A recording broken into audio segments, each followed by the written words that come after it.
Is up, everyone? This is crazy. Your boy DJ Triggs has teleported into the No Debate Sports Studio. Like that's true. wild, man. I don't even know how I got here. We don't know how we got here, but that's no debate. Boom. So here we go. It's your boy DJ Triggs and Steve Metrics here, and today we got quite a few things. We got NBA Finals. We got some WNBA action. We got some NBA coaching carousel stuff moving on. Yeah. A lot of weird moving parts. So where you want to start, DJ Triggs? Probably coaches, because that's the most important part for us. It is. Absolutely.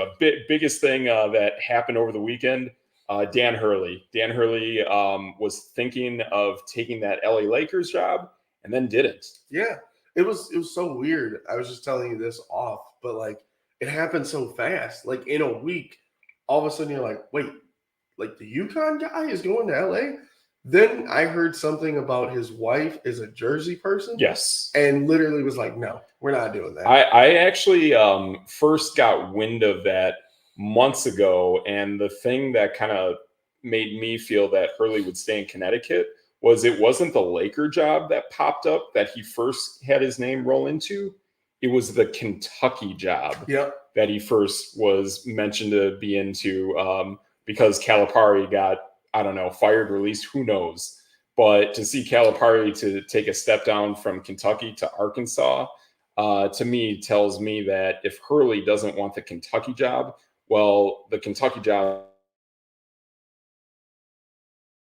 and his wife has big roots up in the upper Northeast. They ain't going from there all the way out west to the desert of LA. And the weird part is like 6 years, $70 million. So when I first heard there was going to be a contract that could not be refused, my first inclination, obviously being a Raider, was that this would be equivalent to a John Gruden-like deal, a 10-year, $100 million deal. Wow. I thought instantly there would be no amount of money less than $100 million. And then I heard about Monty Williams' deal. I believe Monty Williams is getting an average yearly salary of about $13 per year. He's going into year 3 of 4, I believe, if that's true. Yeah, that's insane. To coach Detroit. To coach Detroit. And I like it. I mean, it sucks to see that the Pistons aren't there yet they are one of few teams that might not be in the playoffs who I can instantly rattle off 2 players' names. Yeah. Like I know Cade Cunningham. I know Jaden Ivey. I know Jaden Ivey's mother is the head coach of the Notre Dame women's basketball team. Yep. I love that stuff. It is really cool. Beef stew. Okay, there you go. Isaiah Stewart. There you go. So like they got pieces. They're going to make it work. I think eventually. I think Monty Williams is a great coach. It's just a bummer to see how things are just not clicking yet, but I think they will show up soon. At least that's what I'm hoping for. Yeah, I mean, they have so many like young guys, right? And the major talent doesn't want to go there because they can't win. And they made some weird trades where they have like 5 centers. Oh, it's kind of nuts. Yeah, I mean, I think they could do kind of if they wanted to. It'd be a hard, drastic turn, but it feels like they might be able to somewhat replicate that style that Boston has, but it's going to take time. Like you have 2 smaller guys who are very athletic, can score. I thought Monty Williams had a good defensive culture when he was in Phoenix. I'd like to see that translate to Detroit, but they just don't have the personnel yet. Yeah, and I mean, they did go on that losing streak. Forever. Yeah, it was like half the season, and then they finally won their first game. They don't even know how to win yet. Yeah, exactly. And Cade Cunningham is actually about to get a max. So, but they got to do it. They have to. Like they have no other choice. He's got to get it. And then 1 or 2 years after that, we know Jaden Ivey is going to get it too. They have to. They both have to do it. I think Detroit will be a really good team in the next few years, but in order for that to happen, I think they have to extend Monty Williams. So to me, if Monty Williams is getting extended at $13 million per year, then for what I've heard from, what I'm thinking from the John Gruden contract, plus from apparently Coach K had a huge offer back when he was coaching Duke at about $8 million per year, which would equate to $11 million per year right now. Yep. If this was truly the Lakers' best offer, then it should have been nearly double. It should have been a $130 million offer for 10 years. Just like John Gruden, but a little bit more. And you have to take the Monty Williams factor into account. If he's getting 13 mil, you better be getting at least 13 mil, maybe even 14 mil, because of the high accolades at Connecticut.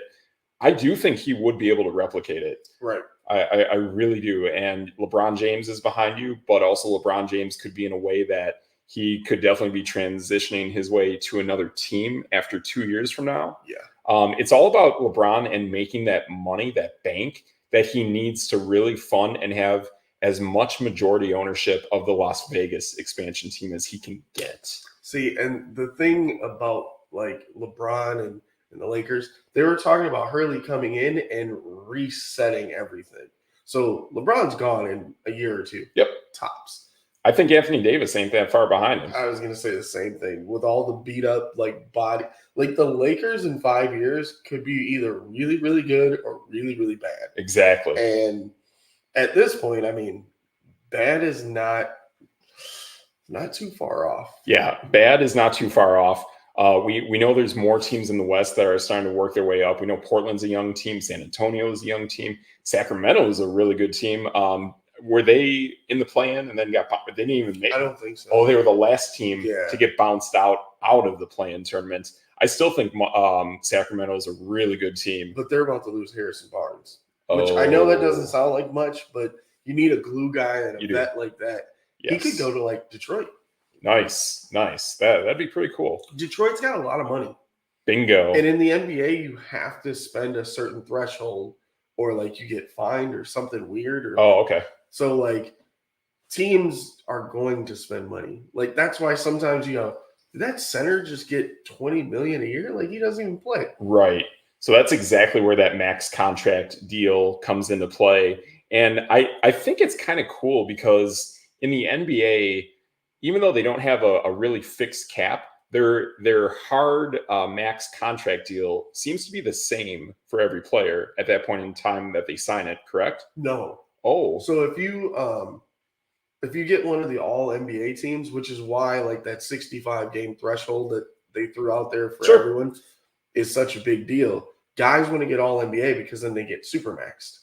Okay. And supermax, like the Jaylen Brown thing, like that guy made a buttload of money because he had just gotten all NBA that year. Gotcha. Now he hasn't had it, but during this contract, as long as he gets up there, then he can get to the next level. So your supermax contract is going to be, if anyone gets a supermax contract, would they all be able to get the same amount of money for their supermax contracts? I think it's based off of years. Okay. The NBA has a weird it's got some crazy algorithm. Yeah. Okay. Because the vet minimum, for instance, of someone that's been in the league for 10 years compared to someone that's 2 years is completely different. Yeah, that's fair. I can see how that comes along, that you grind it out, you get paid more. That's cool. That's a cool structure. I just think it's, to me, even though it's not a hard salary cap, I kind of like the NBA's structure of it better than the NFL. Oh, yeah. For the fact that, like, look at right now how the quarterback market is just way super inflated, super saturated, but also in a way too that like your team, the Green Bay Packers, is in this unique situation that I think it's the right thing to do with Jordan Love. Yeah. But my concern is if I were the Green Bay Packers, I would want another year so I don't fall into the trap of Jalen Hurts and the Eagles contract, or even Daniel Jones and the Giants contract. I think those two are very similar, and we're going to see, is this going to work with Green Bay or isn't it? But the other side of that sword is, do you want to wait, and then you're going to see these goofy contracts going to Trevor Lawrence, Tua Tagovailoa. Yep. I want to say there might be a third quarterback in here that I'm blanking on at the moment. Justin Herbert? Herbert got paid. He got paid. Yeah, he got paid last offseason. Last year. Yeah, I think he got paid upwards of $200 million. I want to say for 7 years, something like that. But yeah, but he had some kind of contract like that. But if you wait on Tua and Trevor Lawrence, it could be more. But in my eyes, if I'm Green Bay, I'd rather wait, because if there's the increase from Tua and Trevor Lawrence, fine. But I'd rather wait and know that I have gold than put out that money now. And even if I'm underpaying compared to Tua and Trevor Lawrence, if you get Jalen Hurts / Daniel Jones, you're screwed. See, but this is the best part, especially with the Packers. I know we're going from NBA to NFL. Oh, we're flowing all over the place. With the Jordan Love deal, the Packers don't really have any offensive players except Jacobs now. Yes, that are making money. Like, right. So they can give Jordan Love like everything, and they'd still be like, oh, like Rashawn Gary, Jair Alexander. Oh my gosh, I'm blanking on the safety that we just signed.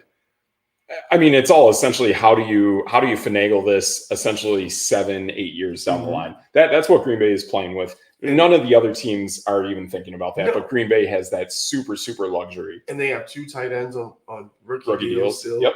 All their wide receivers are on rookie deals. Yep. Like running backs you can churn through every 3 years. I think Jacobs is like some sort, not an opt-out, but some sort of like if he gets cut or removed or traded or whatever, it doesn't hit as hard after 2 years, I think. Gotcha.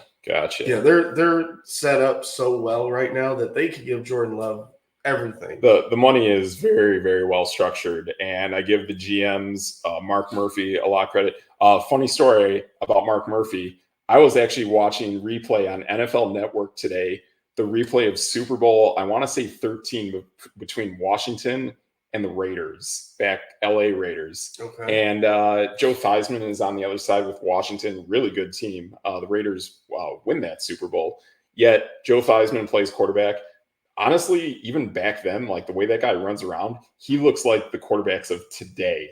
Guy has a single guarded face mask, just a bar. Like the punter bar? Like a punter bar going around his face mask. Total baller, man. Like Joe Theismann, like I think he's a really good commentator too. If you catch some Washington preseason games, really good commentator. I think he did Monday Night Football for a hot minute. Yeah. But really cool guy. But all of a sudden I'm hearing the play, and one of his guys is blocking in the trenches, and I hear Mark Murphy recover the ball. I'm like, wait a minute, is that the same Mark Murphy for Green Bay? Sure enough, it is. Yep, he just lost a lot of weight. Wow, that's cool. But you know what's crazy? I've been hearing that a lot because there's a lot of linemen in like media. Interesting. Howie Long? Yeah. On the defensive side? Bakhtiari does a show, or he like calls in and does like half a show, sort of, here locally. But like a lot of those linemen, once they're done, they literally slim down. Totally. Like, they don't have that weight. Is it Matt Burke, the center for the Vikings? Like, okay. You look at him now and you're like, it's not the same dude. Yeah, totally. Absolutely. Yeah, absolutely. Joe Thomas did it. Yeah. Oh, yeah. Joe Thomas, Wisconsin guy. Seeing him compete on the Rock Gladiator show. Yep. Man, that guy was just a beast. Just a beast of an athlete. Up. Yeah. And you would be like, oh, this dude was 300 pounds? Right. No way. Nope. No way. Like, he looked more of like a Kristaps Porzingis, Brooke Lopez kind of body type now. Like that's cool stuff that I see in those players once they trim down. They look really fit. But like, so going back to like Detroit and teams like that. Yeah. So there's so much like parity in the NBA. Yes. Which I was talking to someone about this today because I knew it was coming. Sure. But right away you get those like fair weather fans that go, "Oh, we should have kept Drew Holiday in Milwaukee." It's like, no, we shouldn't have. Oh, I am very much of that. You know, I love Drew Holiday. Don't get me wrong. But like, even when Drew Holiday was here, he was kind of underappreciated. Totally. When he came from Philly and New Orleans, remember the trade was Eric Bledsoe for Drew Holiday, and people were like, they're the same player. And it's like, no, they're complete like, opposites. they had the exact same stats. You know what I mean? I get it. And people just were like, oh, we don't need that guy. Then we won the title, and it was like, oh, we love Drew Holiday. And it's like, and same thing with Boston. No one even knows he exists, but because you got Tatum, Brown, people are talking about Porzingis, and then he comes in and drops like 26, I think. Right. It was, and it's like, oh, we should have kept that guy. And I'm Oh like, yeah. And then I said to the gentleman, I go, so okay, you want to get rid of Dame then, right? And he goes, yeah, Dame's horrible. I go, in what world? We don't know yet. I was like, he's a top 10 scorer. Then he's like, well, he's always injured. So then I read out his games. This is only the first year we've really seen it. Yeah. He's only been in the league, what, 8 years? Dame? Yeah. Oh, way longer than that. Longer? Yeah. He's like 30 plus. I know, but I've never felt that he's been in the league that long. I want to say 2012, maybe. Oh, wow. Okay. 12 years then. All right. At least, yeah. And so I remember he got injured like a couple of seasons ago. Yeah. But it was kind of like, oh, we're going to just stop him from playing so we get a good pick. And that's how we got Scoot Henderson out there. Right. And it's like, this guy was just like, yeah, but we should get rid of him. I'm like, but he's a top 10 scorer in the NBA. Right. And then I go, okay, well, what are you going to get for him? Well, I mean, we could get Drew Holiday back. And I was like, not anymore. I was like, well, think about it. We kind of just let Drew Holiday go. Yeah, we did. That's how we ended up in Boston. Right. That was Portland's doing at that point. That was no longer our doing. That was Portland's doing. And like, so then it was like, okay, because I think it was a 3-teamer, wasn't it? It was at least a team. 4, or actually, sorry, no. Boston did their thing with Portland on their own. The 3-team deal involved Milwaukee, Portland, and Phoenix. Okay. Because Grayson Allen was part of that. Yeah. So here's what I would have dealt if we were really gung ho on bringing in Dame Lillard. You are going to have to give up pieces that hurt. Oh, I would have just said Middleton. It would have worked. Actually, I would have sent Middleton, Grayson Allen, and probably picks. Yep. And I think that would have landed Dame Lillard. And I don't think if I'm Portland, I'd say no to that. See, I'm actually glad that we're talking about this. So I had this idea the other day because I was messing with the trade finder. This was probably a couple weeks ago. Yeah. Because I always wanted to bring it up, but then we were talking about something else. But this is perfect time. So I started looking at contracts, right? Sure. And literally every week someone comes up to me and goes, oh, we should have Dame Lillard this and that. And I'm like, okay, cool. You know, Milwaukee would have had a really good shot at beating Boston if they were full straight. But totally. And possibly Cleveland as well. Possibly. Yeah. Because they have that double bigs with Mobley and Jared Allen. But they're fast. Yeah. And they have a scorer, which is what you need in the playoffs. Yeah, Mitchell is scary. Because sometimes, like, you just need a bucket, and you have to look at a guy and go, can you get a bucket? Like, yes. We need this. And we have 2 of those. But, okay, who says no? Dame Lillard for Kevin Durant. Dame Lillard for Kevin Durant. Mm-hmm. I would take Kevin Durant if I'm Portland. I would. No, I mean now. Milwaukee. Oh, right now. Milwaukee. Dame Lillard for Kevin Durant. Yeah, I would pull that because now I know I can go fast and a little bit. I can go big and a little bit fast with Kevin Durant. Jimmy Butler, Dame Lillard. I would not do that. I would keep Dame Lillard. Okay. Who is my other one? Oh man, it's gonna blink in my head. But like, there's a list of guys out there that are actually obtainable. Oh, like a Paul George or a Kawhi Leonard for Dame Lillard. No, I will keep. I will keep Dame Lillard. Yep. Yeah. DeMar DeRozan or Zach LaVine for Dame Lillard. Yeah, there's some weird injury stuff going on with those guys. I'd rather just roll the dice. Well, not DeMar. DeMar DeRozan's kind of healthy. But okay. LaVine, I think it was another no one on LaVine. where like definitely no on LaVine. He didn't want to play because they weren't winning. Yeah, weird. But like, I'm giving you all these max guys, right? Yeah.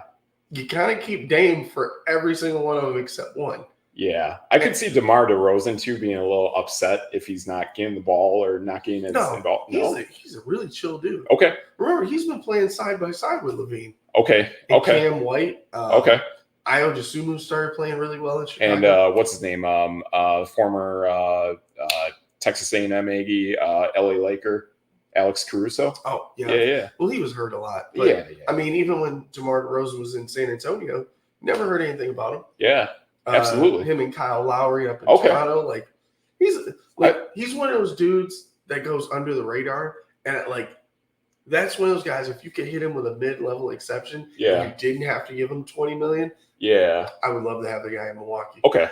I would just be a little concerned with the perimeter scoring. Yeah. With him, that's why I'd rather keep Dame Lillard, is keep that perimeter strong. Exactly. So I just went through like 10 players, and literally everyone except Kevin Durant, because those are your max guys, the 40, 50 million. You're not going to trade Dame Lillard for just a bag of peanuts, no, because you can't. Exactly. Like another team can't take that deal in. Right. Plus, at the same time, Milwaukee's not just going to take picks. Like the gentleman today was like, "Oh, we need young players." And I go, "Yeah." Oh yeah, we do. But I was like, "So does that mean you're going to trade Giannis too?" And he looked at me. He goes, "Why would I trade Giannis?" I go, "If Giannis is on this team, and mind you, of course I don't want to trade Giannis, but if Giannis is on this team, you're an automatic playoff team." That is, however, for me, that is the also automatic full-blown reset button that if I were the general manager, I would absolutely hit. I would deal Giannis, Dame, get 1 million picks. I would just self-destruct this team, get 1 million picks, get as young as I can. So that's what this gentleman said to me. So that's my other option. I'm glad. That's like the last option for me, because look at what happened with Philly. Markelle Fultz, Ben Simmons, Joel Embiid, like list goes down the line. It didn't work. They literally have won one playoff series. They have. Trust the process. Well, the process was horrible. The team right now, to me, that actually did hit that detonate button and is in the process of rebuilding, and I think we're going to see them pretty good in a season or two, is Utah. Utah did that with both Donovan Mitchell and Rudy Gobert, and they got a boatload of picks. I know this draft is not looking that great, but years down the road, man, I think Utah is going to be setting themselves up really well. Plus, I believe they are run by Danny Ainge, who just left Boston. Yep. So that to me gives me all the confidence in the world that we're only a matter of time from Utah being that second great elevation team out west. I actually like that they have Colin Sexton and Lauri Markkanen. Exactly. Like, that's a good little something there. But exactly. They also have to find extra pieces. But it's one of those things where they're not bad enough to get the top pick. Yes. And they're kind of in that. You remember when the Bucks and Herb Cole, love Herb Cole, but I did not like it when he owned him. Always the 8 or 9 seed. Yes. And we never got a top pick. The closest we got was Bogut, and that was the worst pick of all time. I did like the attitude though. Like Bogut changed that attitude of Milwaukee. I believe we did have him and Michael Redd at the same time, right? Because if that's the case, then one guard wing player, I can roll with that. Because I thought he was with Brandon Jennings. Oh yeah, I think Bogut might have been with Brandon Jennings. Yeah, that might have been the case. At that point, it's like, Brett Jennings is okay. I liked him when he was at Texas. I thought he was a pretty good player. Oh, you're talking TJ Ford. Oh, I'm talking TJ Ford. Now I'm going all the way back. Maybe it was TJ Ford. Maybe you're right. Yeah. I know TJ Ford still really likes the Bucks. He's actually in that cute Carmelo Anthony Kendrick Perkins commercial. If you get a chance, I forgot what it's called, but they're all reenacting the draft back when they had these really wide shoulder suits. It's hilarious. It's a sweet, really cool commercial, and TJ Ford's in it alongside those guys. So pretty fun. I mean, I like that attitude, but in sports, just in general, any pro sport, you either want to take your crack at the title or you want to be garbage and reset mode, detonate, let's reset button, gather as many picks as we can and go for it. I feel like in the last few years, my example would be the NFL with the LA Rams. They had a few years ago, they were F those picks kind of things. Mm-hmm. Then San Francisco just came at them and just threw it right down their throat. No more Ndamukong Suh. Matt Stafford got banged up. Cooper Kupp got banged up. Everything just fell apart. And then they're at the point where they're like, oh man, we need these picks. Well, what do you know? After that season, going into last season, boom, they get picks back. They get Puka Nacua. And now they have, again, this year, more picks. That team is building themselves up because they realized they went for it. It failed. Now you kind of somewhat hit that reset button and gather those picks back and start working your way back. See, the NFL I agree with. but the NBA, no. The NBA is tougher because I feel like you should just trade all your picks away. Like picks do not matter in the NBA. It's only 2 rounds, which is rough. And when like you can get a superstar for like 3 picks and like cap filler, I would do that every day because at the end of the day, if you look back at all the first round picks in the last like 20 years, most of them are named like the Darkos and the stuff like that, where you're like, why would anybody pick this guy? Right. And then on top of that, like, look at these teams that have bottomed out. Washington. I can name players on there, but most people can't. They were doing better when they had Kristaps Porzingis. The moment and he they were left, still bad. I know. And then you look at like a Portland. Portland's really bad. Yeah, and they got Scoot Henderson and Anthony Simons, but like, is Malcolm Brogdon over there too? He's there, but I don't think he like played very much by the end. Oh no, he was hurt. Look at San Antonio. They got Wembanyama, and they were horrible. Yeah. Like Detroit, we just talked about Kate Cunningham. Right. Now you have to pay them this max, and your team's horrible. Right. I would not want a max player on my team. Like most of these teams that get these high picks are not good. Right. And then they get another high pick, and they're still not good. And by that point, you have to sign someone to a max deal, and then you have to restart yourself because you're like, oh, we have to sign both of these guys. Right. We might as well trade them to someone. And that's how you get this Donovan Mitchell getting out of Utah. Rudy Gobert getting out of Utah.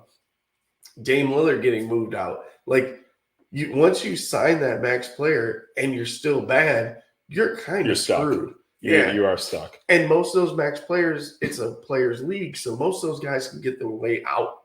And even if they say they don't want to leave, they want to leave. I mean, Jimmy Butler's been on like 4 or 5 teams in the last like handful of years. Right. Like, and then you look at Donovan Mitchell right now. Cleveland made that big deal, sends all those picks, and then they go, he might not resign here.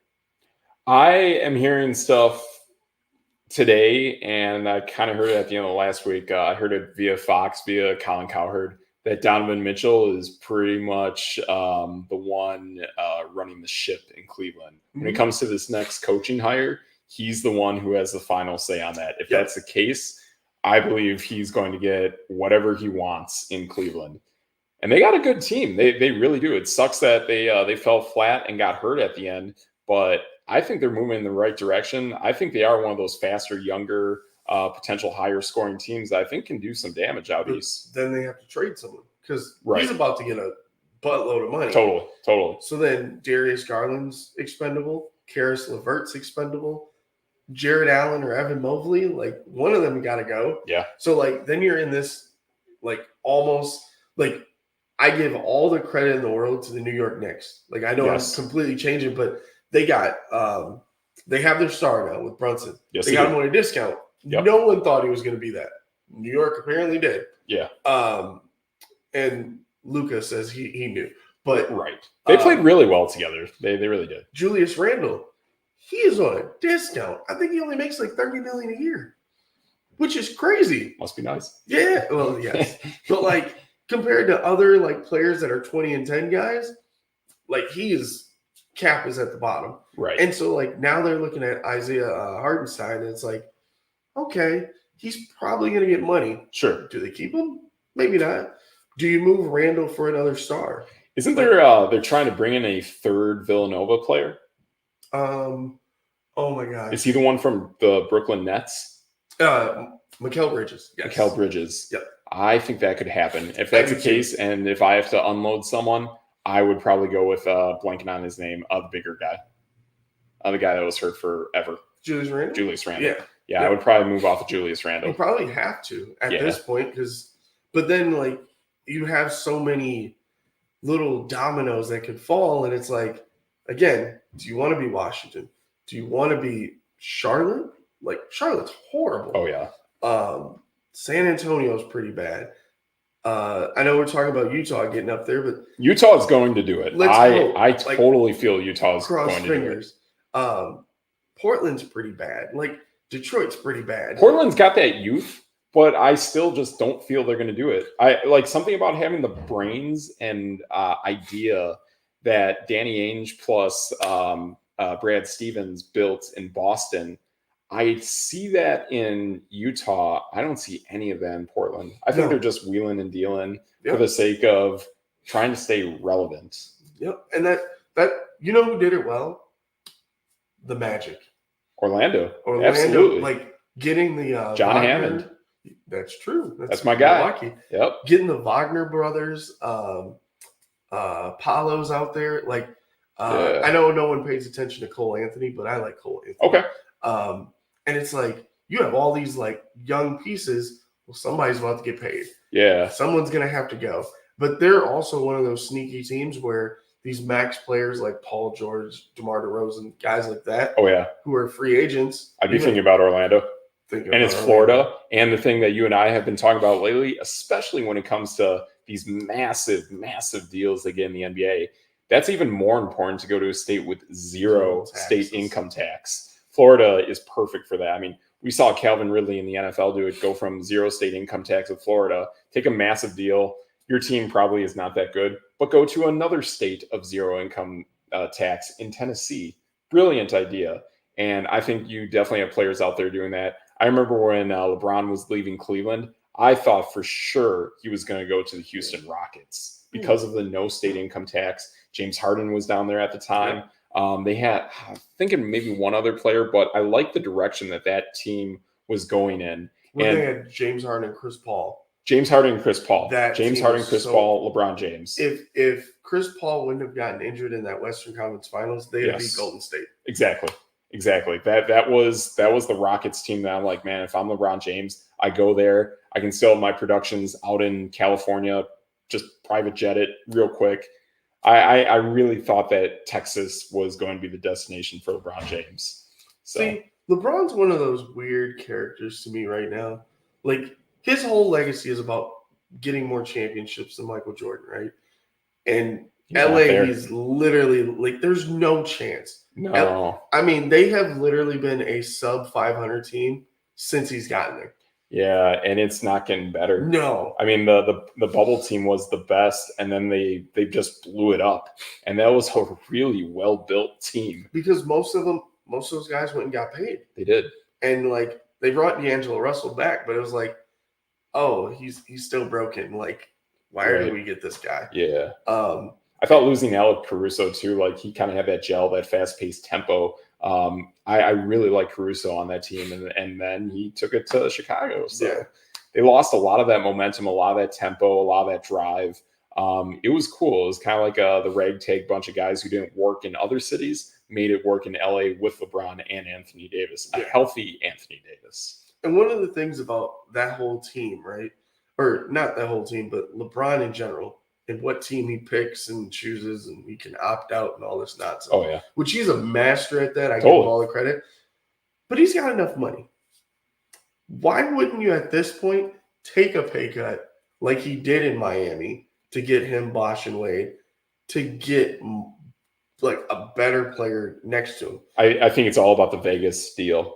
It's all about him owning the Las Vegas basketball team. Because what if like that LA Clippers team with Kawhi, Paul George, Russell Westbrook, James Harden adds a LeBron James? That's scary. Yeah, and it's like he can stay there. Like, yeah. Sometimes I sit there and go, wow, do some of these players, like, I give Tom Brady the most credit for this. He was never the highest paid quarterback. No, not until like the very end. He really ramped it up. And it's like, why doesn't everyone think this way? He could sign his entire defense. Like, they had the top 5 defense every time they won a championship. And it's like, why doesn't everyone else think that way? It's why I think now the future of Joe Burrow and the Cincinnati Bengals, I think they are absolutely doomed. They're done. And snake bitten. Because Joe Burrow, A, honestly, he kind of looks like a spitting image of Tom Brady. B, he's got the talent. And C, he's got a bunch of young guys who are really good like him that all have that same ability and that drive. The other thing is, that is the most penny-pinching franchise in the NFL. You would do yourself a ton of good by taking that pay cut, working with your owner, and then being able to not worry about the other young guys you're coming up with. Like, it was a stretch for them to get Jamar Chase over Penei Sewell, and they did. So why not make it easy so Jamar Chase sticks around, T. Higgins sticks around, and Tyler Boyd sticks around? You're going to lose at least one of those other guys outside of Jamar Chase. I agree. I think you are going to lose two. And on top of that, then the whole tendon wrist injury that's going on in his arm, other weird parts of his body that can't stay healthy. Unfortunately, like Jalen Hurts and Daniel Jones, I think Joe Burrow's in that class as well. You just unload the Brinks truck and everything falls apart. Yep. It's like what San Francisco's kind of dealing with. Like, they have a 7th round pick as a quarterback, so he doesn't make any money. But now Brandon Ayuk might get traded. Deebo Samuel might get traded. I believe Brandon Ayuk absolutely gets dealt. And they paid Christian McCaffrey again. Well, the Christian McCaffrey deal makes a ton of sense. It does, because he is the best player in the NFL. Yes, he really is. But like, it just made me go, wow. Brandon Ayuk is probably just sitting there going, F that guy. Like, fine, let him. He's got attitude issues anyways. He does. Get him out of there. He's basically a Stephon Diggs that you don't hear about. Yep. And I do hear about other players defensively who really don't like Brandon Ayuk and what he says in game. And granted, that's trash talk. I get it. But there's not the worst. It wouldn't be the worst thing to lose Ayuk, who in my eyes is one of the better Gabe Davis number 2 receivers in the NFL. Brandon Ayuk to me is not at all a number 1. He's not Devontae Adams. No. He's not AJ Brown. He's not CeeDee Lamb. He's not that. No.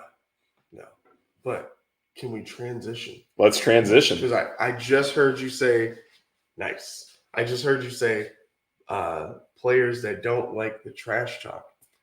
The biggest trash talker in the game right now, Caitlin Clark.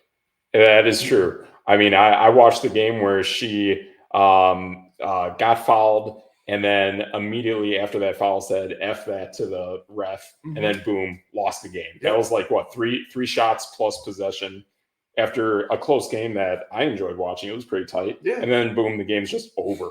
And, I mean, she got the cheap shot, right? The heard around the world cheap shot. And it's like, I understood it. But, like, they had been jawing back and forth.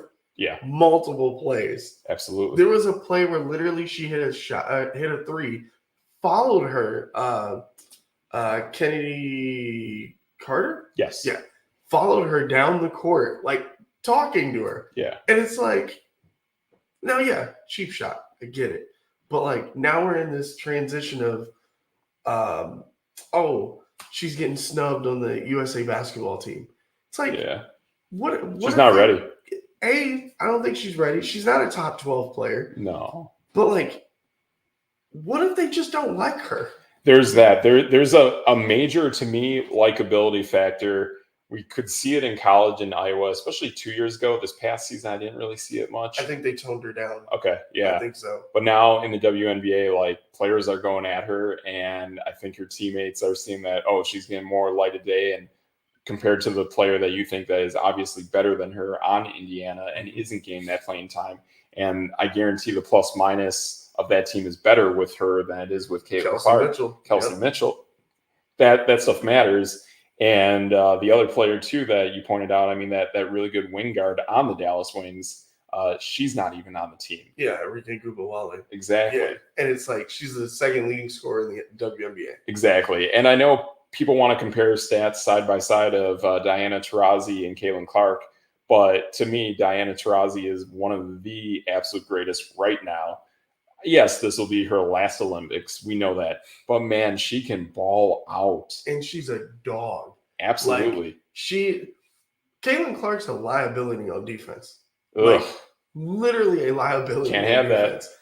Plus, she's shooting like 30% from 3, 37% from the field, 6 turnovers a game. How do you win with that? Yeah, like, where do you put her? And then once you start playing her, you're going to have all these people literally go, well, she's not getting enough minutes. And then you're going to have an uproar about that. Exactly. It's like, this is a superstar team. Yeah, to me, I'd be, and I feel this way about the WNBA. I felt this way, too, about college basketball, that, yeah, she puts women's basketball, women's sports on the map. Yep. But I am more excited about the whole of the sport than just her. Yeah. She's okay, but yeah, Sabrina Ionescu is absolutely better than her. Yeah. And Brianna Stewart. Is massive. Asia Wilson. Like Brittany Griner, yeah. I haven't even, has she even played games yet? One game. Okay, she just played. Okay.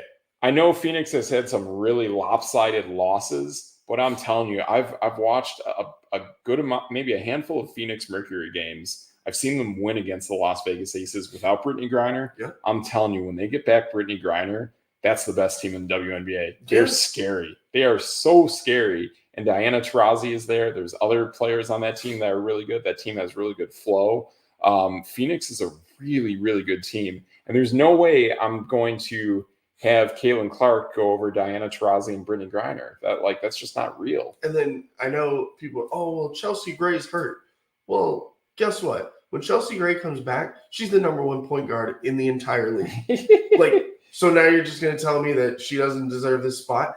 And by the way, she was on the World Cup team. Sure. And so I heard Rebecca Lobo. I still feel like my feeling with that is exactly how I feel on the men's side with Paolo Banchero. Yeah. That's exactly how I feel. Paolo needs to be on that team. But yeah. But if he doesn't get on because, you got LeBron, KD, Steph, and they all go, hey, we want to play this year, I'm going to go, Paolo, my bad. Right. And it's kind of Rebecca Lobo. I heard her say this, which she's got all the experience in the world. Yeah, right? She's a great player. And she literally said, I can't remember who was fishing for the kind of like fishing for her to say something bad and Caitlin Clark needs to be on the team. Mike Greenberg. That's who it was. Sure. She goes, well, he's like, should she be on this team? And, he let it up with, he's good at what he does. He is. And she goes, well, instead of answering that, I'll tell you this. She goes, these players, I think it was 7 or 8 of them out of the 12 have all played together and been training together at the USA basketball camp. Can't break that up. Since 2022. Can't break that up. Caitlin Clark was still in college at the time. Oh, yeah. These grown women were literally together, practicing together with the USA basketball coach. Totally. And they all know the system. Totally. Well, okay. Now you put this random person in there. I think there's only 4 players that don't have any Olympic experience on the team. By the way, women's basketball hasn't lost an Olympic game since 92. A game? A game in the Olympics. They are 72-3 in world competition. Wow. Yeah. So I would beg to go, hey, I think they know what they're doing. Yeah, and think about it this way too. If we actually took the Las Vegas Aces against the world, pretty sure the Aces win. 4 of their players are on the team. Exactly. Well, Chelsea Gray will be, but she's hurt. Yeah, but take the Las Vegas Aces and soup them up with the other half of amazing players in the WNBA. So it's literally New York, Phoenix, and the Vegas Aces. Yeah. So the 3 best teams, and a little bit of Connecticut. Connecticut, I think, has a center. Oh man, I'm blanking on her name. Sure, but I feel bad. Connecticut could really have more players on the team, but they're all defensive team too. Sure. So they have their best defensive player and threw her on the team, and it's you literally have the 3 or 4 best teams together and go. Good luck, world. Go smash them. Yeah. And I just don't get. I understand Caitlin Clark. Like you said, she put it on the map. She's another thing. There's not one lady on the team under 26. Caitlin Clark is 22. Yeah. 4 years from now, she will be 26. Yeah. She will be on the team. Absolutely. And then you can add these other, but Sabrina Ionescu is amazing. The best shooter in the league. Yeah. I'm not going to take her off. Yeah, it's her first go around, but it's she's selling shoes like crazy. To NBA players, to men. Yeah. To men. So that tells you that Sabrina Ionescu is on the map, established, heck of a player. New York Liberty are one of the 2 best teams out east. Yep. That is exactly a thing. I would never want to have a team without Sabrina Ionescu. Yeah.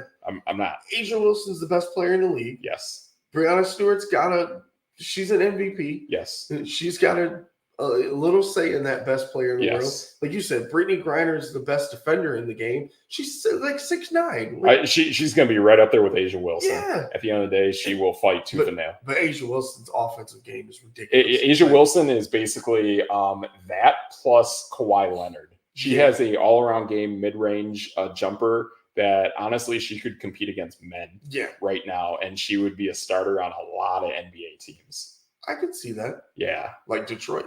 Yeah, I know Detroit would kill for size and shooting right now. If she was, more size, and I think, but like that mid-range, man. Oh. So, and like there's no, like her and Breanna Stewart, there's nothing you can do to stop them from scoring.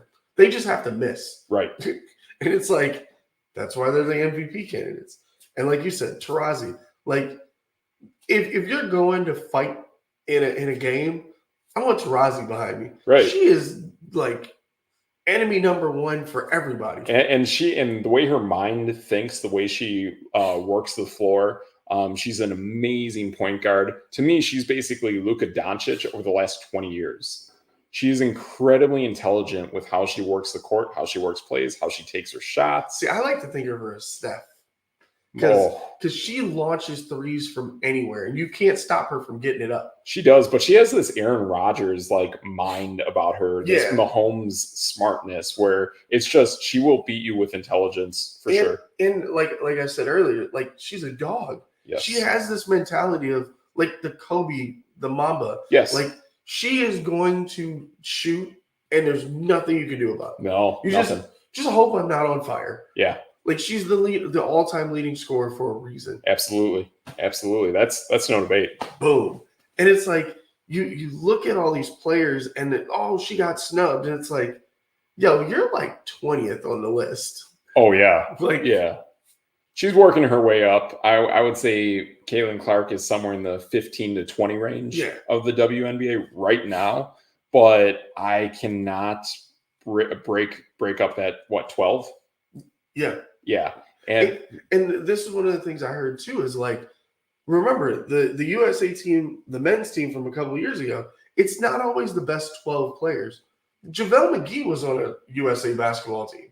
Yeah. But they put him on there for a reason. Paulo was on there for a reason. Like he's a great rebounder. He can play against guards and wings and bigs. Right. So they had him on that World Cup team. Right. And it's like, it's not always just the best players out there. It's like, do you fit well with this person? Does this person fit with it? And like I said, they've been practicing for like 2 or 3 years. Yeah. And most of these women have been on the gold medal teams before. Totally. Why would you break it up? I do have my qualms on the men's side. And I think we've gone over some of the players that I would take off and the guys that I would definitely bring in. I see that on the men's side, but I can't make that case on the women's side. Yeah. Like it's all, I mean, Agumba Wale might be the only one that I'm like, why isn't she on the team? Yes. But then it goes, like Rebecca Lobo said this morning, who do you take off? Possibly Chelsea Gray. Yeah. But like if she was healthy, you can't take her off. But amazing. I do think though that is definitely a thing though that you have to really factor in for Olympics, both on the men's and the women's side, is that they are grinding so hard for their actual leagues. Yep. That you do have to make that call of, hey, I'm banged up, I'm hurt, I'm not ready. I feel even on the men's side, we'll see what happens. But seeing how far deep into the playoffs, I don't think Luka Doncic is probably going to even play for Slovenia because, I mean, he is so beat up physically, man. I mean, so beat up. I know he's scoring points, man, but he is beat. Do you remember the Bucks here? Literally, Drew Holiday and Middleton got on a plane and left like right after the finals. And Drew Holiday came out and was a beast. So like they both stay healthy. Holiday more than Middleton, but yeah, like definitely they balled out. They carried that American team. And yeah, I mean, that's why I really like Drew Holiday. His health, and even too, like, I think he's in his 30s, but man, he looks like he's 20 something. Oh, Drew Holiday's like 35, I think. He's been around a long time. Remember Philly? He was there for a good amount of time. Then he went to the Pelicans. Like, Drew Holiday's he's had some time. Yeah, he has. And seeing his time in Milwaukee, seeing him grow, actually become a scorer. And now in Boston, he is a really legit scorer. I really think that that's, to me, if I'm a Bucks owner, I would not unload a player as special as Drew Holiday, because not only is he scoring, but his defense. People are saying like what's his name? Kyrie Irving is not playing that well. Well, there's a reason for that. It's because Drew Holiday is shutting him down. Anthony Edwards wanted to guard him, but couldn't. Drew Holiday gets him and is. Because, and this is why Boston's like probably going to sweep them. They might get one because Luka might go nuts, but like, yes, Drew Holiday is 6'4", 6'5". Derek White, same thing. Yep, same build. Jaylen Brown's like 6'6", 6'7". Yeah, they same. Jason Tatum's 6'9", and they can all guard wings. They can all guard guards.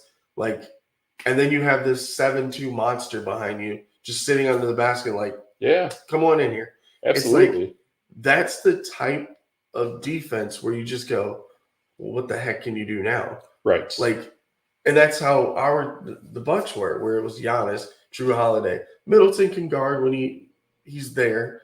Brooke Lopez is sitting behind you. Yeah. And it's like, there's not much you can do then. Right. And if you can switch every single player, like look at Kyrie and Luka. Well, all four of those guys I named can guard both of them. All of them. Now, yep. I'm not saying they're going to shut them down because No. they're two of the best point guards there. Yeah. But like they can guard them. They can. And I feel that this series is probably, like you say, going to be either a sweep or just one game is going to be won by Dallas in Dallas. Is that, like, I think, and looking at the stats, I haven't seen the game 2 stats, but especially off of game 1, you really got to feel that both Luka and Kyrie are going to have to combine for at least 60 to have a shot at winning. Yep. 70 gets you closer. 80, I think, gets you the win. Yep. I think that's how it works. But if they don't get there, they have no one else that can get there. PJ Washington is not that great. Nope. They're literally stuck with a bunch of bigs who are just kind of inside, and that's it. And they also struggle at guarding the wings and the guards. They can't do it. So Boston has a massive advantage where you let Luka do his thing. He's kind of beat up. Luka's not going to play defense worth a darn. No. So it's always going to be a power play 5-on-4 when you're the Celtics going down court, and being able to get back on defense so quickly and establish your defense kind of like a Virginia kind of style. That's exactly why Boston is where it's at. And you remember me saying this last week. This kind of showed how bad the NBA is. Like, Dallas basically ran through everyone in the West. They did. And during the season, after the trade. After the trades, they were one of the best teams in the NBA. Yeah. And it's like, oh, we thought Minnesota was really – oh, wait, we thought Denver was really good. And it's like the matchup styles have clashed all over the place. They have. But then you look at the East, yeah, there was a ton of injuries. I actually think the East is better than the West. I am with you on that.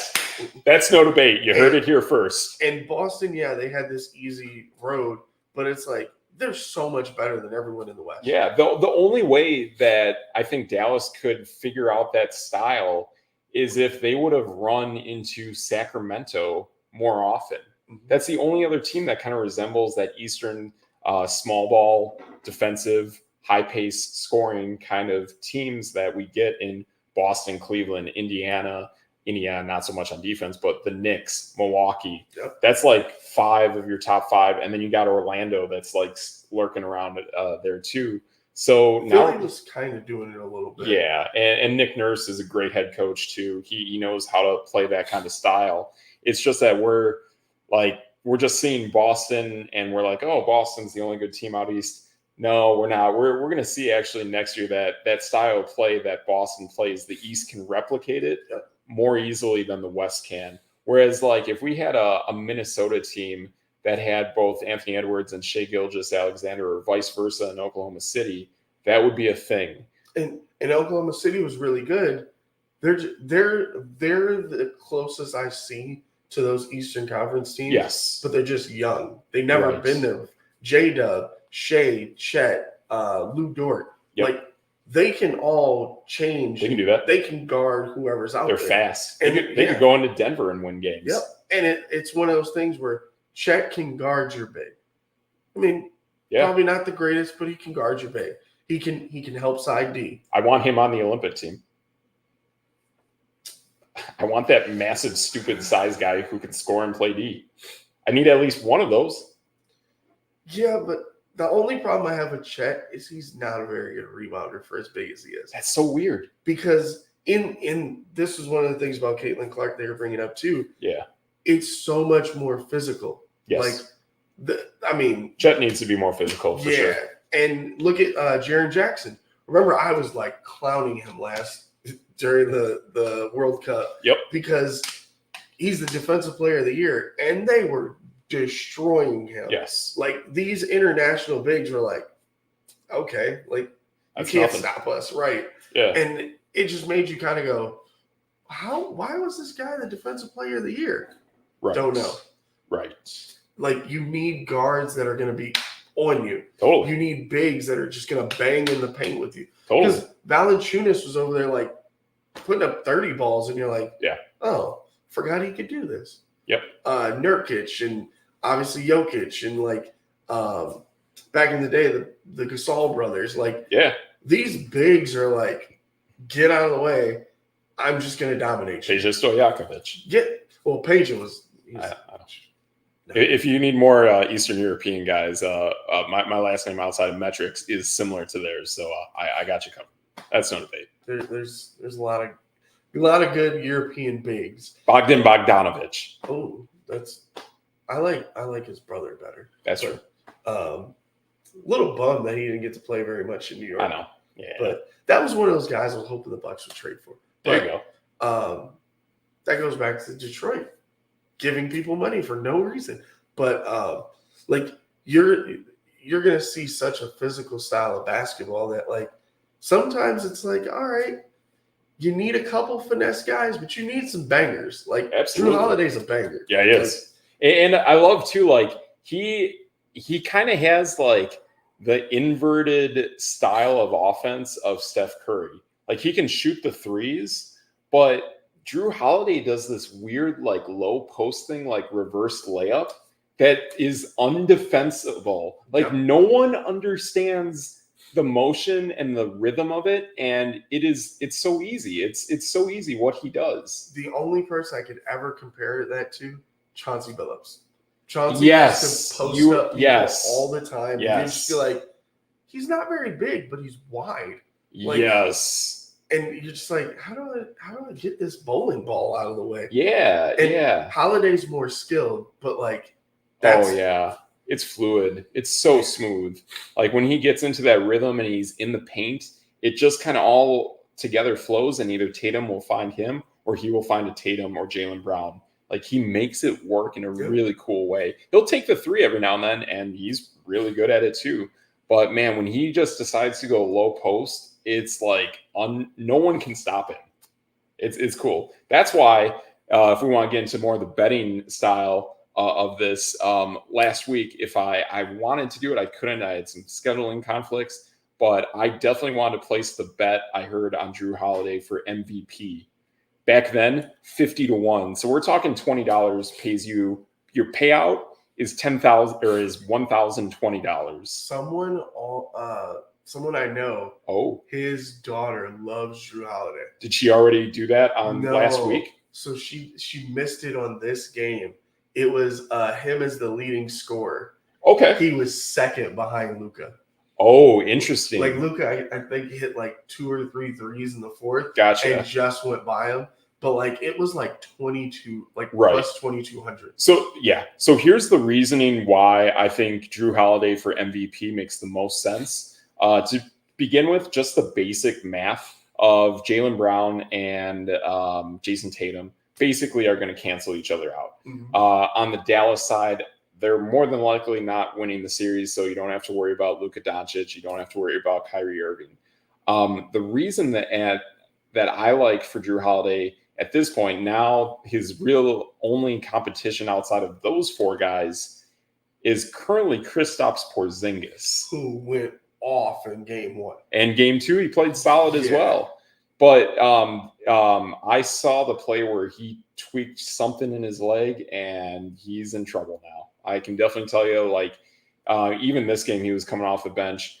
I think we're definitely going to see a lot less of Kristaps Porzingis moving in this series. But the biggest thing, and we talked about this earlier, with Drew Holiday for NBA Finals MVP, is he is shutting down Kyrie Irving. Yeah. And people are like, oh, Kyrie Irving's playing bad. Okay, well, if you watch the game, the person guarding him is really Drew Holiday. Yep. And us being from Milwaukee, we know what Drew Holiday does. I saw the last series against Indiana where he just ended a game by stealing a ball and dribbling around the court, and the game just ended. Yeah. That's the scary thing with that. If you missed out on the 50-1 odds, I can tell you right now, it's okay. His odds are just shy under 10-1. His odds are 9-1. So if you're like, I don't want to spend too much money, but I'd still like a nice payout, cool. Most gambling outlets right now, if you put a $40 bet on Drew Holiday, 9-1 odds right there is a winning bet of $360. However, you also win your original bet back. So your total payout for a $40 bet is $400. For every $40 you put down, you will get paid back $400 should he win. So right there, the Drew Holiday bet, I think, is the best, most lucrative, ironically safest bet that I think you can make. I get the feeling, my vibe on this, even though it's not final, it hasn't happened yet, but the vibe I'm getting is from 2 years ago when for NFL Comeback Player of the Year, when Joe Burrow was just balling out, throwing 500-yard games back-to-back towards the last few weeks of the season. Dak Prescott was actually ranked ahead of him for NFL Comeback Player of the Year, but Dak had negative odds. Joe Burrow had positive odds. I think it was like for every dollar you put down, you get like $2.50 back. So right there, I was like, well, I'm gambling at the casino. It's not going so hot. I'm just going to keep half my money, and that half money I'm keeping, I'm going to throw it all on Joe Burrow for NFL Comeback Player of the Year, because it's been a long time since I've seen a guy throw like back-to-back 500-yard games, essentially. Sure enough, last week of the season, guys got benched since he clinched. Dak Prescott balled out against a bunch of Philadelphia Eagle backups. Sports writers took note and said, that's not real. And they gave the Comeback Player of the Year award to Joe Burrow. I think you have multiple sports writers who are taking note as to what is actually happening with Kyrie Irving, and it's him getting shut down by Drew Holiday. So if Drew Holiday keeps scoring 20-some points and Kyrie Irving can't score anywhere close to 30, that's your NBA Finals MVP. See, I'm with you.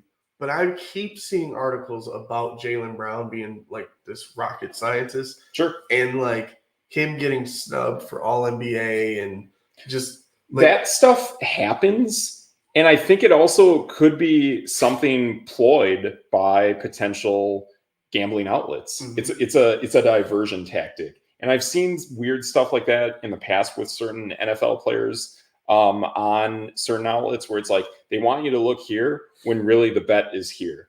Kind of like what's going on in the NFL in my eyes with Detroit right now. Everyone wants you to like just blinders Detroit. Ew. Right. And really, I think Green Bay is the greatest, scariest team that you have to really look out for, especially in that division. So that's why I think that narrative is being pushed, because I think there is some financial backing behind the scenes. And I think that's what you're getting there with the Jaylen Brown.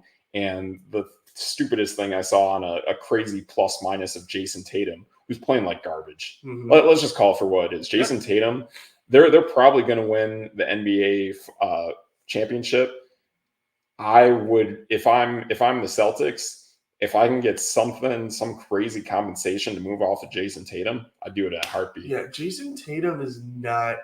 And he should not be an Olympian either. He's not as good as like people push him to be. I think he's probably the 4th or 5th best player on the Celtics right now. Wow. He is playing that way. I agree. Yeah. I would put him he should not have been all NBA. No. I think Brown should have got it instead of him. Yeah, Brown is scary. Brown, his defense is just so much better. Totally. And it's they kind of just score. Right. Jason Tatum's best asset is facilitating other players right now. That's his best asset, is that he gets other players involved. He draws the attention. He's smart at finding the open player, and it's awesome. Awesome. That's funny. So, yeah, good stuff. Yeah, your thing came up there. Yeah.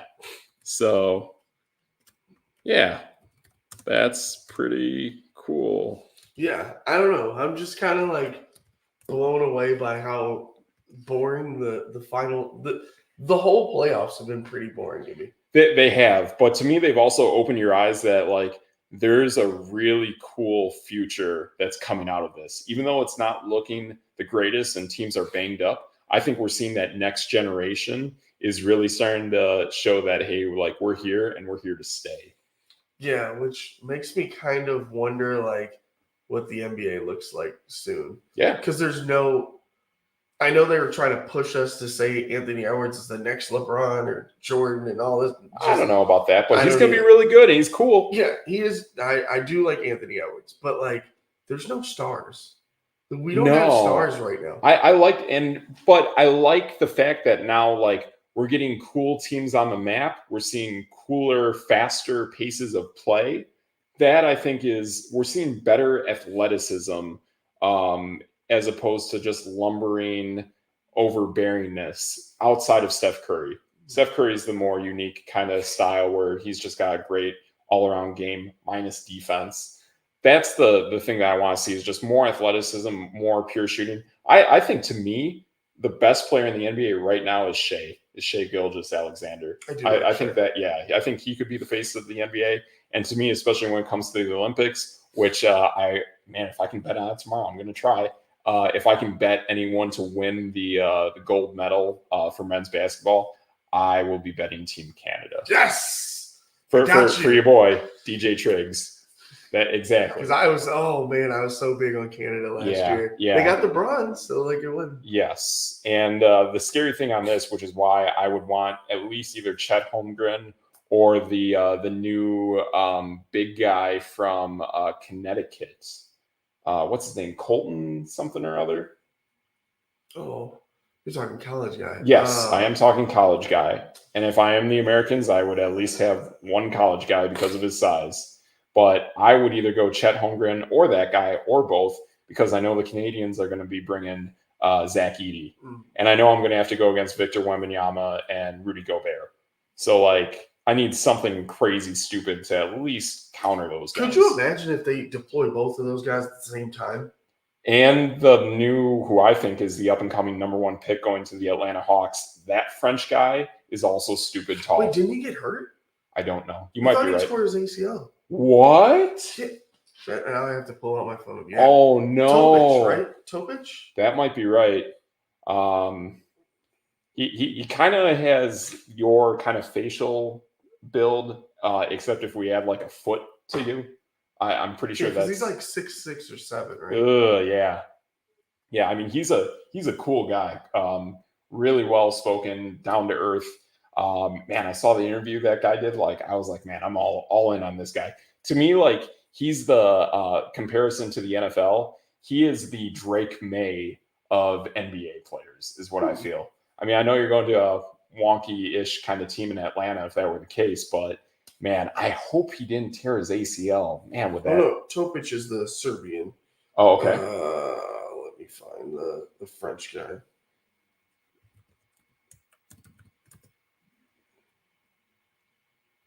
Yeah, Topic is the one that tore his ACL. Okay, so our French guy is still in play? I think so. Awesome.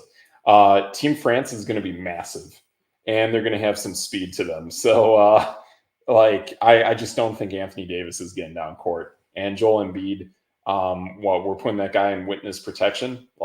Come on, man.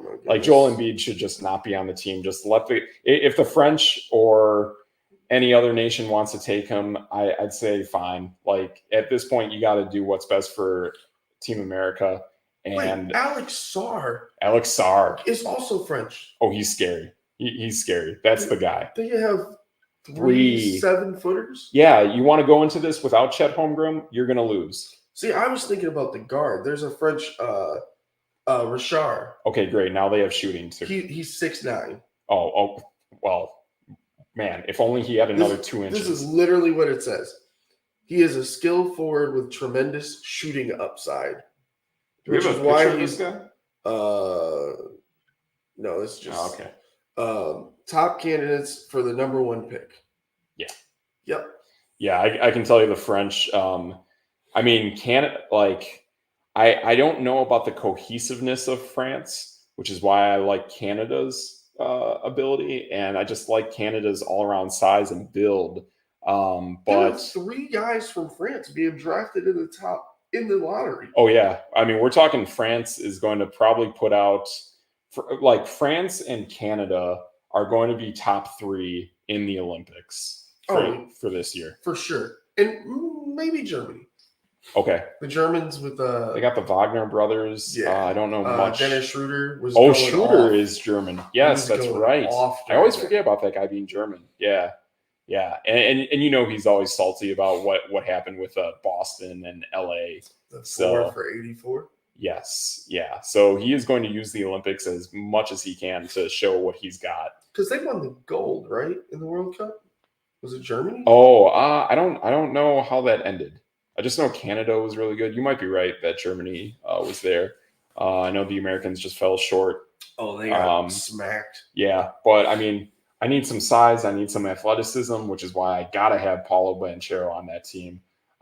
So I'm concerned about this American team. I think it's too lumbering, too old, too banged up. Kawhi Leonard's got his knee issues. DeMar DeRozan, he's American, right? Yeah, I don't think he's on the team though. But that's a guy you need. Like you need a guy kind of that size, that shooting ability. You need something like that because the mid range is really big in exactly. International play. Yeah, it was Germany, Serbia, Canada. Yeah. I mean, when we're saying the healthiest big guy of the big guys on the Americans is Anthony Davis, we got issues. We really got issues. Definitely some problems. I would at least like Chet take your ego out of it, bring in Chet Holmgren, bring the Connecticut guy, possibly Derek Lively from Dallas. And then get some speed, get some Tyrese Maxey in there. Get possibly Jalen Brunson if you were healthy. I mean, I don't know. Get rid of Jason Tatum. He stinks. But he's 6'9" and long, 6'8". Okay, long. Great. I got a bunch of Americans who I don't have to worry about. There's a bunch of Americans that are 6'9" and long. Good. Like that's Anthony Davis, Kevin Durant, LeBron, Jason Tatum, like Kawhi Leonard, 6'7" and long.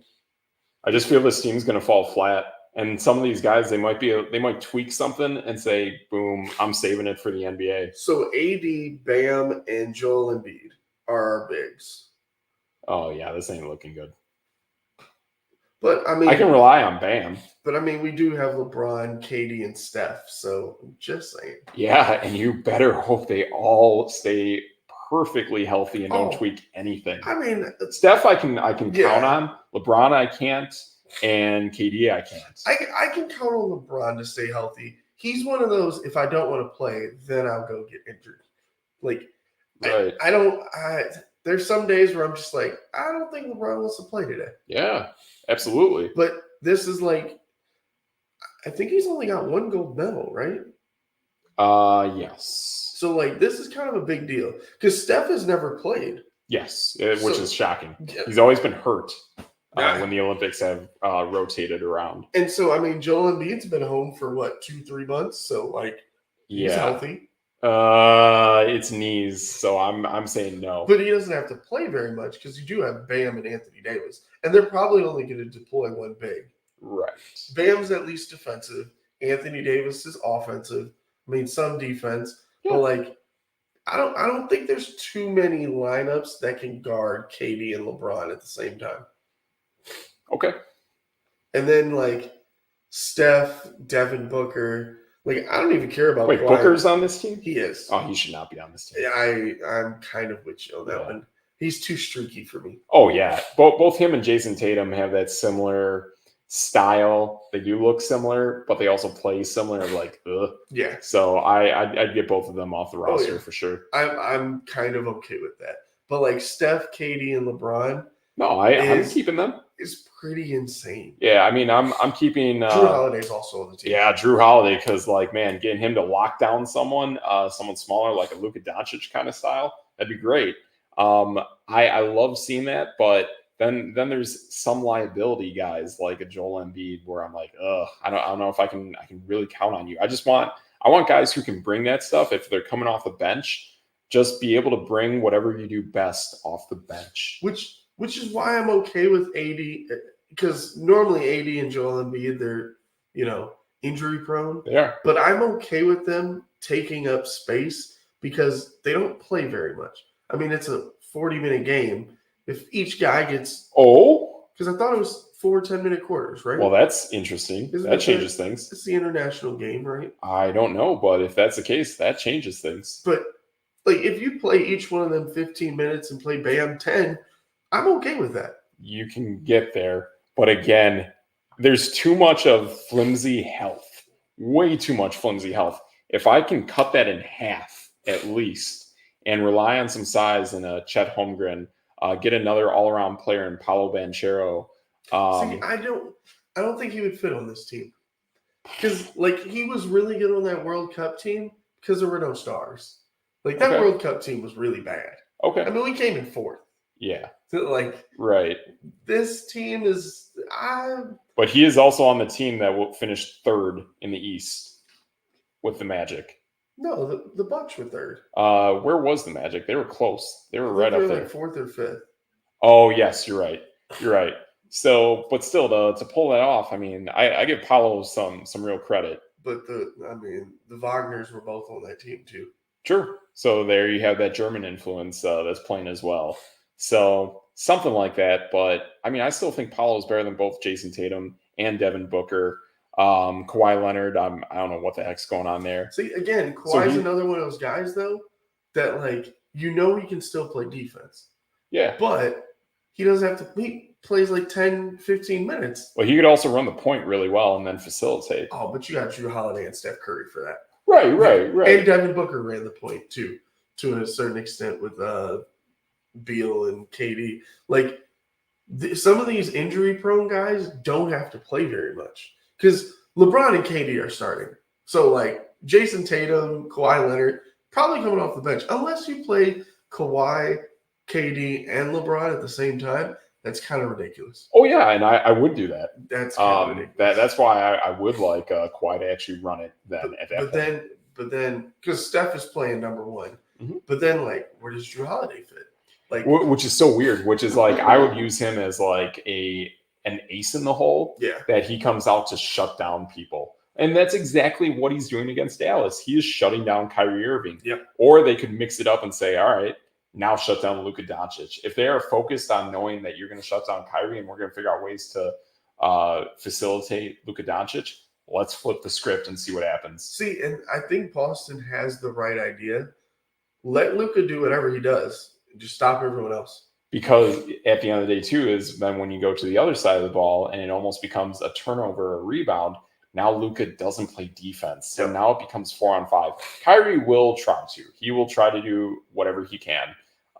He is, he's amazing. He's an amazing player. But I'm not going to say Kyrie Irving is playing poorly in this playoffs.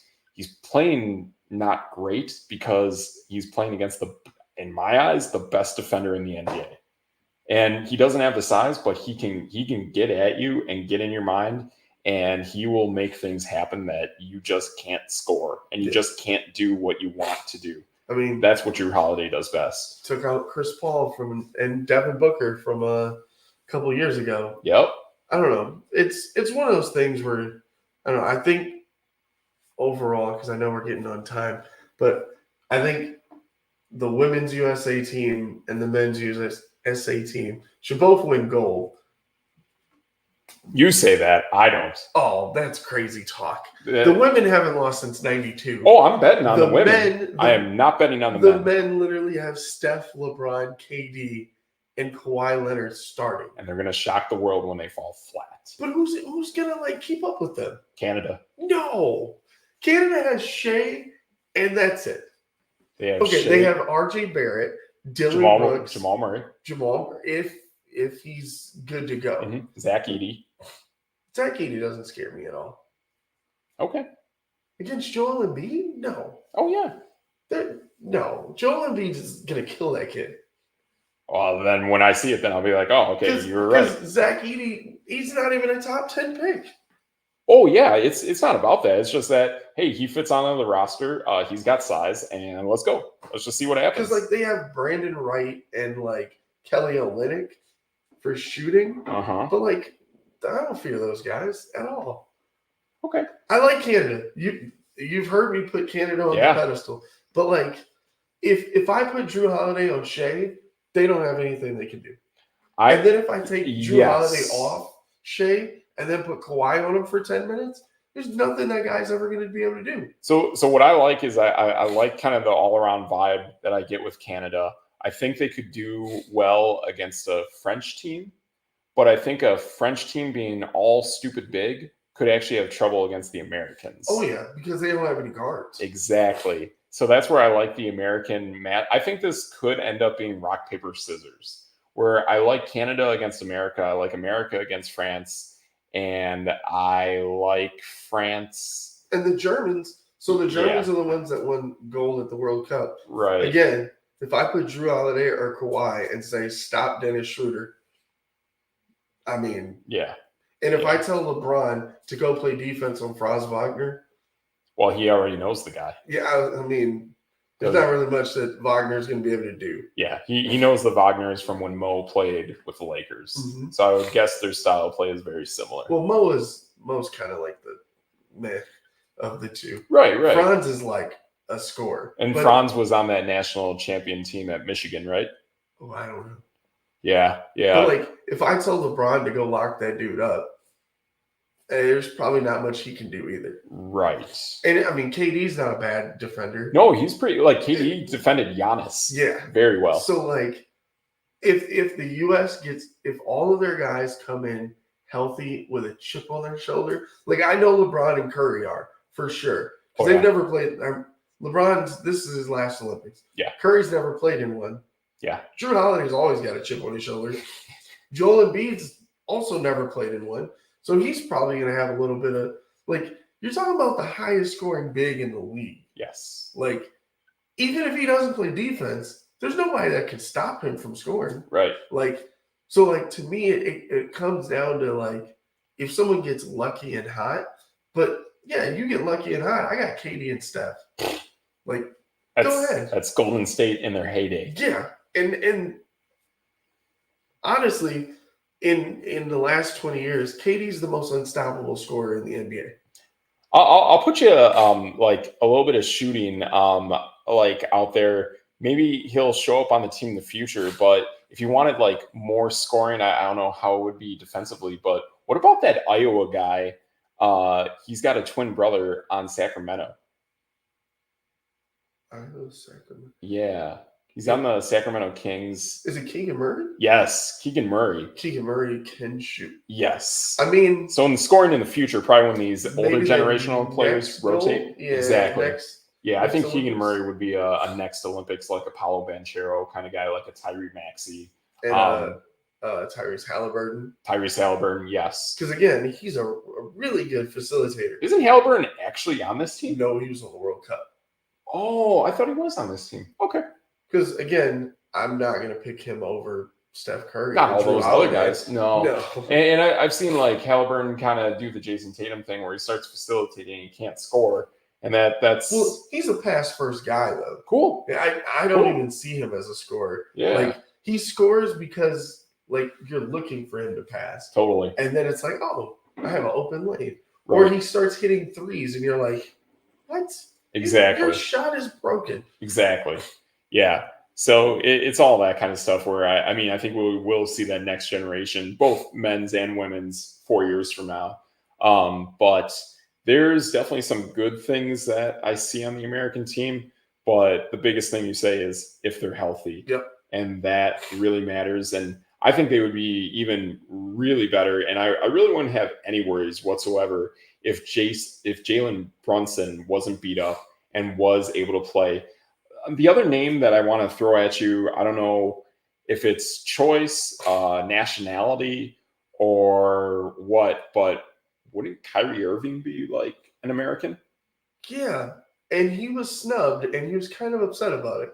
Like, Yeah. that came out like a couple weeks ago. Like, I honestly, I mean, But he's got to be higher than even top 10. But at the time, like, it's kind of the Caitlin Clark thing.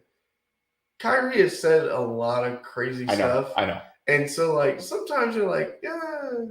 I know. I know he thinks the earth is flat and all that jazz. Not even that, he just brings baggage. He does. Like, I mean, you saw it on the court last night, that fan on the court side for the Celtics wearing the clown T-shirt of Kyrie Irving. Like, you see all that stuff. And did you hear what he said after the first game? He goes, "Oh, I thought they were going to boo me louder than that." Like, doesn't get much louder. Yeah, doesn't get much louder than what I heard last night. And it will never get louder than East Coast sports fans, which are the most passionate, outgoing sports fans out there. Like, East Coast is where it's at. It's pretty cool. But like, that's the thing, is if Kyrie didn't have that baggage, he'd be chosen ahead of Kawhi, Devin Booker, and Jason Tatum. He's way better than Bam Adebayo. And Bam Adebayo. Like, come on, man. Like, he's okay, but like, he got exposed too during the World Cup. I know there's many people across the league and people that are analysts for the game. They feel that flat out Kyrie Irving might be the best wing shooter ever. Like, not a point guard, but a shooting guard. He might just be the best ever. He is so hard to guard. He can't be better than Jordan. Not better than Jordan, no. But like the way of just getting the ball, doing something with it. His handles are insane. Yeah, his point, like his handle is at least top 5 ever. Right. That's why I'm like, okay, is the only thing holding him out from the Americans, is he choosing to play for an Arabic nation or something? No, like, it's just chatter, just all the baggage that he carries. Because at the same time, like, would you rather have squeaky clean Steph Curry or Kyrie Irving? Squeaky clean Steph Curry. Yeah, and that's kind of what happens. It is. Yeah, it's really unfortunate. And I don't know, like, I feel like, to me, like, Kyrie really started to get weird from, I mean, I thought he was great at Duke. Mm-hmm. And I really, really noticed him when he was on Cleveland, when they won that title. And apparently something with him really irked him the wrong way when people gave all the credit to LeBron James. Yet I was definitely one of the people who noticed that. To me, they don't win any of that without Kyrie Irving. He's the most clutch shooter in the playoffs. Yeah. So, and then he goes to Boston, does things on his own. And just from the moment, kicked him off the team. Yeah, the moment he got to Boston, I was like, oh, this ain't going to work. I mean, those people, if you're not with them, you're 100% against them. Yeah. Like, they will love you if you really are all in and you care about that city. You may not be the greatest, but as long as you're with them, they'll love you. And when you're not, and then you really call them out, you're dead to them. Yep. And I thought he was going to get bounced around more than he has, but yes, he's made a place in Dallas, and kind of just let him do his own thing. Yeah, absolutely. Him and Luka got some really good chemistry. However, we can see right now they are so lacking at least a third, probably a fourth scorer, and I'm with you, man. This is going to be an absolute disaster in the finals for Dallas. Your center's on a rookie contract. What's his name? What's their 3? Not PJ Washington, the other guy. Gafford? No. Lively? No, those are centers. Okay. Is it like Derek? I really don't know anyone. Oh my gosh. For scoring wise beyond PJ Washington. Why am I blanking on his name? Okay. He was a top pick at one point. Sure. Oh man, things that go through my brain and that I can't remember. Oh, that's debate. Derrick Jones. Okay. So like, Derrick Jones Jr. is a minimum player. Yeah. He's literally on a minimum deal. Yeah. He's your starting 3. Yeah. I don't think they're good enough to get away with stuff. No. And to win these NBA finals, they would have to win 4 out of 5 against that juggernaut that does everything on the Celtics. He wasn't drafted. Yeah. Huh. I just think this series is completely unobtainable outside of a magical Kyrie and Luka game at least one of these days in Dallas. But that's it. Not 2 days in Dallas, 1 day in Dallas. And then when the finals comes back to Boston, which I feel it will, that's when they lock it up and say, boom, we're hosting the Larry O'Brien in Boston. Yeah, probably. So that's no debate, man. True. So I think that's everything we got for show tonight. I think that's us. Fingers. Yep. I'm Steve Metrics. That's your boy, DJ Triggs. And together, that's No Debate.